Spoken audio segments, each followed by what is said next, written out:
Hey, how's it going? It's Question, just like the word question, but without an I.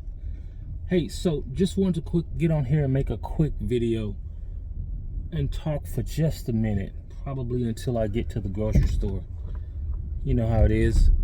The wife goes and spend a bunch of money on groceries, and she forget like the 5 or 6 things that she really needs. So I'm gonna go grab those 5 or 6 things. But again, hey, my name's Question, just like the word question, but without that I.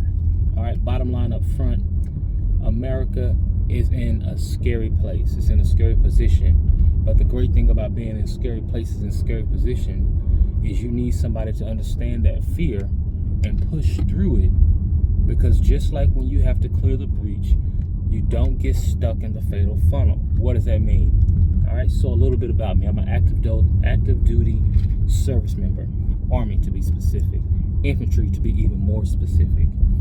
And one of the things that we learn when you're clearing a room is you never get stuck in the doorway, because the doorway is what we call the fatal funnel, the location in which the maximum amount of firepower will be pointed towards whenever you're going to clear the room full of bad guys. Why does any of this matter?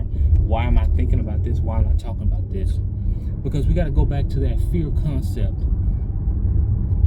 We as Americans are afraid to see our nation grow.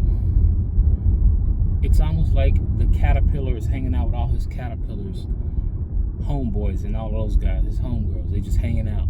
And one of them just all of a sudden goes into a dark little ball, and they never see Mr. Caterpillar again. And now we're all scared, like, what is going on? And so they fight it to not go into that cocoon.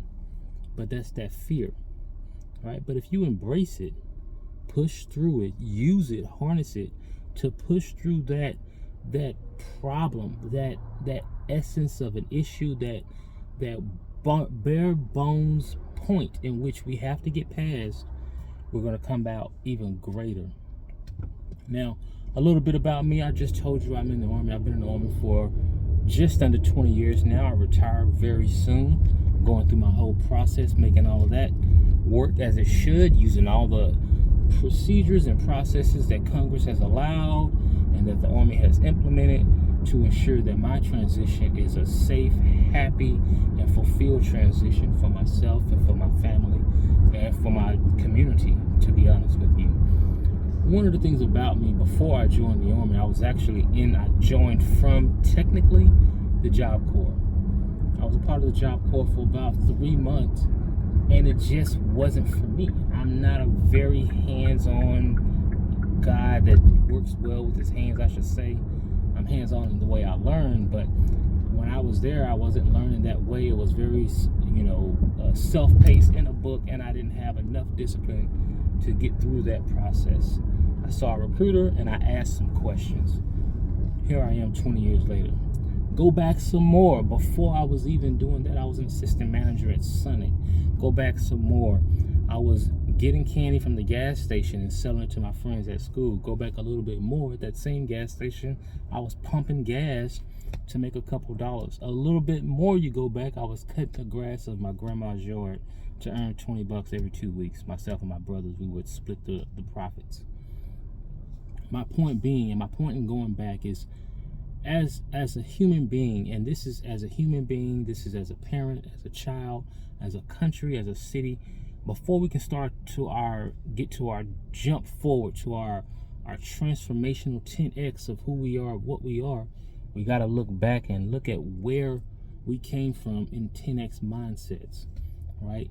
Now, one of the things that I think on is it takes a lot of hard work to get things done, but beyond the hard work that it takes to get things done, it takes somebody to do them.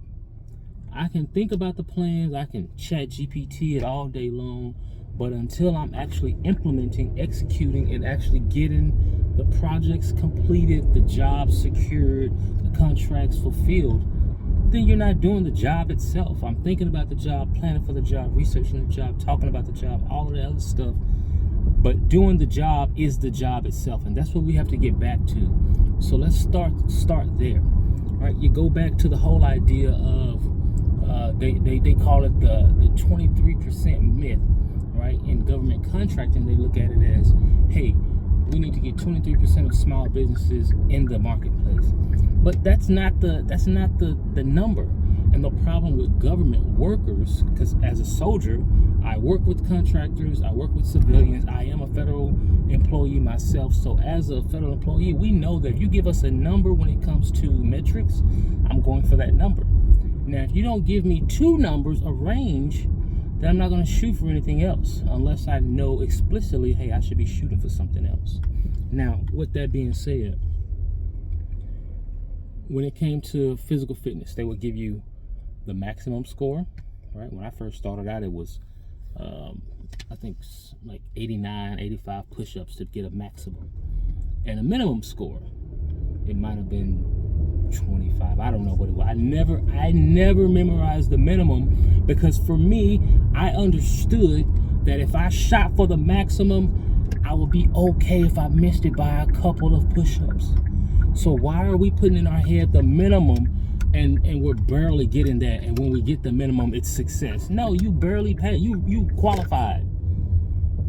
Let's get the maximum number out there and let's start shooting for that. All right. Now,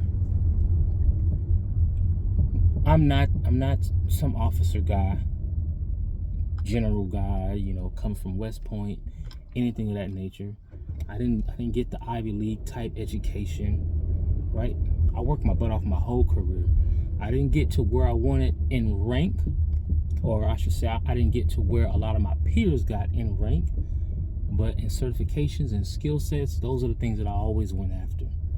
And that doesn't mean I was not doing my job going after a certificate or something. That was not the case. But when my soldiers would go and get the things that they wanted, and it was time for me to go afterwards, I would go, because I understood that I needed to take care of me for when I got out, when it was time for me to move on. Now, I bring up the officer part because what I noticed is that America has an obsession with officers and frankly just high education. But I think America is starting to wake up to a lot of this high education that we're so obsessed with is not really giving us what we need. It's checking boxes, yeah. It's saying that, hey, we did go after this person, but we need operators. We need people that know how to get it done. And as a non-commissioned officer in the United States Army, in the United States Army Infantry, I understand getting the job done from point A to point B. Now, if you look at that in the civilian world, in the regular everyday world, as a project manager, I'll get that project from point A to point B. It pisses me off, it bugs me when I see these people that are in the position to get the job done, and you would expect that they would get the job done because they have the title that allows them to get the job done. Instead of getting the job done, what they do, they have a meeting about getting the job done. Bottom line at the bottom, let's get the job done. Let's stop playing games. Let's put it in the hands of the operators that make it happen. I'm questing, just like the word question without an I. Thank you for following me to the grocery store. Now I got to go pick up some bread. Y'all have a good one.